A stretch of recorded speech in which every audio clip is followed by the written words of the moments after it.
Usai diperiksa selama 8 jam, Roy Suryo CS tersangka kasus ijazah Jokowi tak ditahan penyidik. Polisi beralasan Roy dan kawan-kawan mengajukan saksi dan ahli meringankan. Roy Suryo, Rismon Sianipar, dan Tifauzia Tiasuma atau Dr. Tifa kemarin diperiksa perdana sebagai tersangka kasus pencemaran nama baik Presiden ke-7 RI Joko Widodo. Lebih dari 100 pertanyaan dilayangkan penyidik kepada Roy dan Rismon.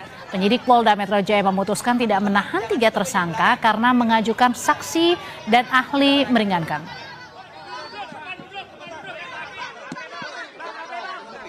Para tersangka sudah memberikan keterangannya.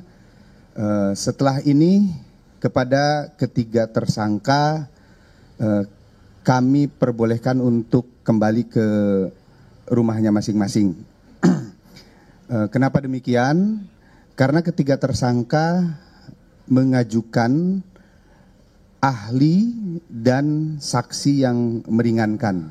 Untuk ahli yang diajukan oleh para tersangka ada 2, kemudian untuk saksi yang meringankannya ada 3.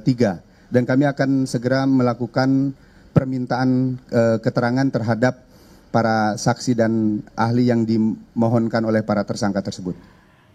Roy Suryo, Rismon Sianipar, dan Dr. Tifa sudah menjalani pemeriksaan perdana sebagai tersangka kasus tudingan ijazah palsu Jokowi. Apa saja pertanyaan dari penyidik dan siapa ahli serta saksi meringankan yang diajukan Roy Suryo CS? Sudah hadir bersama saya Roy Suryo, tersangka pencemaran nama baik di kasus ijazah Jokowi. Selamat malam Mas Roy. Malam. Ada juga bergabung lewat sambungan Zoom Ketua Umum Perampai Nusantara Mardiansyah Semar. Mas Semar, selamat malam. Malam, Audrey. Ada juga Guru Besar Hukum Pidana Universitas Jenderal Sudirman, Prof. Hipnu Nugroho. Prof. Hipnu, selamat malam. Malam, Mbak Audrey. Ya. Saya mau ke Mas Roy dulu. Mas Roy, ya, Anda kemarin sudah dilayangkan pertanyaan sebanyak 100 ya Mas ya? Lebih. 100 lebih, tidak ditahan? Enggak ditahan, alhamdulillah enggak. Ya. Bang Rismon itu 157, saya di bawahnya dikit, saya 134. Tetapi ada juga yang lebih rendah lagi, yaitu Dr. Tifa itu 86. Lega nggak ditahan? Ya sebenarnya sudah bisa diperkirakan, nggak mungkin dong nahan. Karena kan sebenarnya ada beberapa hal yang sebenarnya membuat satu tidak ditahan. Seperti statement Prof. Hipnu beberapa waktu yang lalu kan aturannya kan ada syarat objektif dan syarat subjektif. Kalau syarat objektifnya kan dapat ditahan atau tidak. Subjektifnya kan tergantung dengan penyidik. Nah penyidik kan kooperatif banget kemarin gitu. Jadi sebenarnya 100 lebih pertanyaan itu apa aja sih yang ditanyakan Mas Roy? Ya banyak, terutama adalah tentang misalnya adalah apa yang terjadi pada tanggal 26 Maret ya tahun 2022. Nah saya nggak ada di situ, jadi ya saya nggak usah jawab itu kan. Terus tanggal 22 Januari, apalagi itu 26 Maret saya nggak ada. Kemudian riwayat saya, kemudian bagaimana penelitian saya ya tentang dulu apa pengalaman saya meneliti kasus. Nah saya kan cerita juga kan dulu bahkan jauh kira-kira 20 tahun yang lalu lebih saya kan juga meneliti rekaman suara antara Presiden Habibie dan Pak Andi Galip waktu itu Jaksa Agung. Kemudian saya juga meneliti, maaf nih harus saya sebut, foto dari mantan presiden kita Gus Dur dengan seorang wanita. Kemudian ada saya meneliti foto-foto soal meneliti video itu saya ceritakan.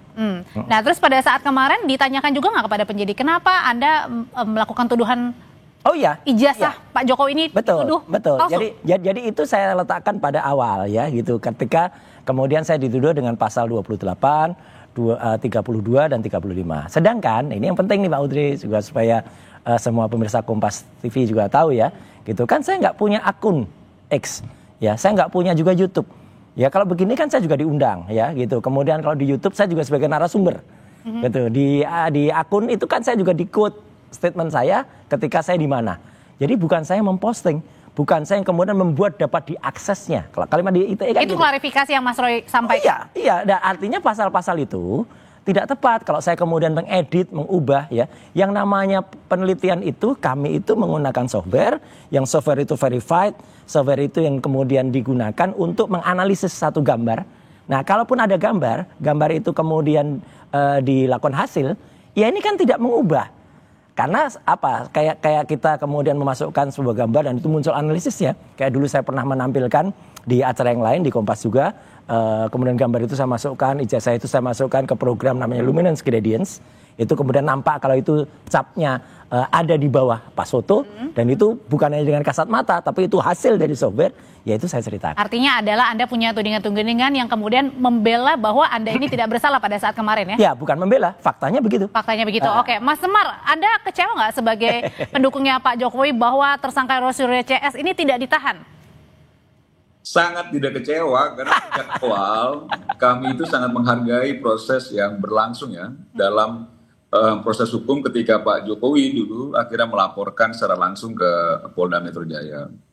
Nah, kita menghargai betul proses yang sekarang itu berjalan, dan kita juga menghargai juga sikap profesionalitas dari kepolisian yang memberi ruang ya kepada siapapun untuk mencari keadilan, termasuk Roy Suryo dan kawan-kawan.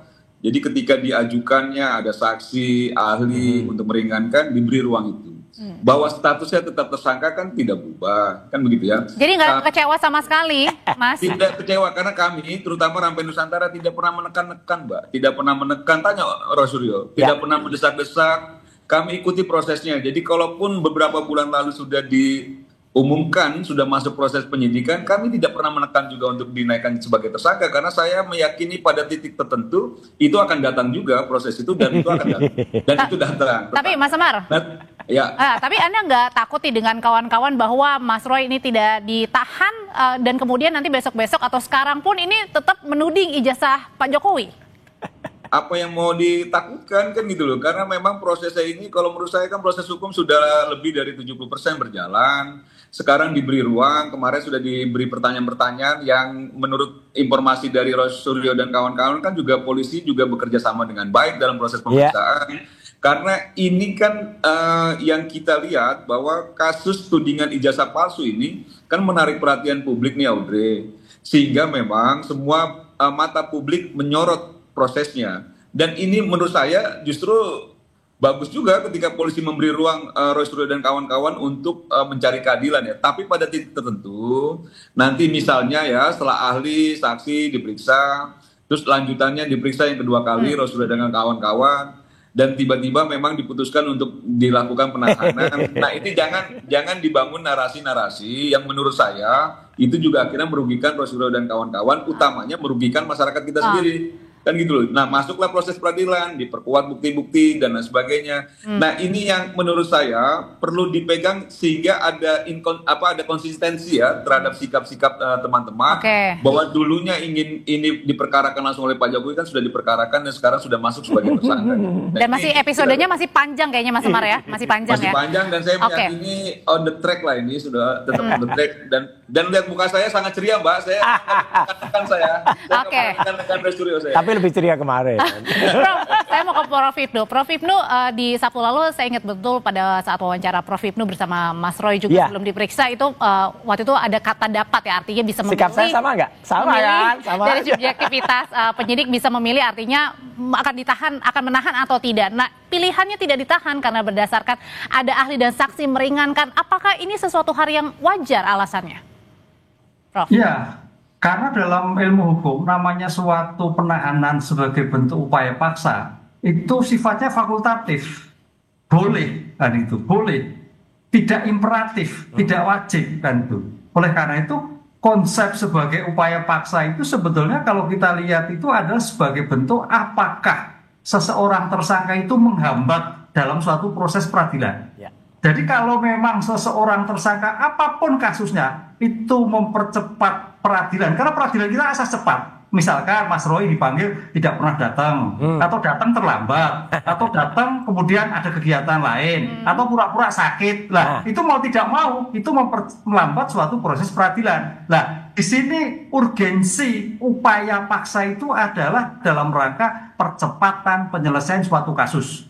Itu dari segi formal waktu. Dari segi substansi bukti, karena dalam suatu pemeriksaan pendahuluan khususnya penyitaan, penyelidikan itu adalah bicara bukti, Mbak. Artinya apa?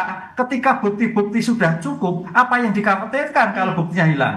Apa dikhawatirkan untuk mengulangi barang bukti? Tapi Prof, ini yang harus disampaikan. Kalau di penuntut umum misalkan itu juga ketepatan waktu. Kalau di peradilan, sidang pengadilan, itu jika seandainya jam 9 tepat sidang, ya sudah cukup. Kecuali pada jam 9, jam 12 baru datang. Itu akan mengganggu semua. Ini sebetulnya esensi dari suatu upaya paksa penahanan itu adalah proses percepatan suatu penyelesaian suatu perkara. Oke, tapi pada saat sehari sebelum kemarin Mas Roy dan kawan-kawan diperiksa, kan ada juga harapan dari pelapor ya, dari Pradi Bersatu mengharapkan bahwa Mas Roy ini ditahan karena dengan alasan mencemarkan lagi nama baiknya Pak Jokowi.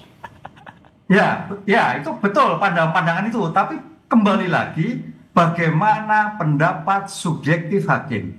Apakah sebagai bentuk pencemaran itu mengulangi tindak pidana? Kan gitu. Kalau itu seperti itu dilaporkan kembali, itu baru kualifikasi, kan itu loh. Itu memang upaya paksa itu mempunyai efek deteren ya. Jadi ini juga bagian dari pengalaman seseorang sebagai tersangka, siapapun lah, bukan Mas Roy lah. Itu memang kalau sudah bagian proses ya sudah mengikuti proses, tidak mengulang kembali. Lah ini juga menjadikan suatu perhatian bagi kita semua bahwa ini kan perdebatan ini mengulangi lagi, menghina kembali.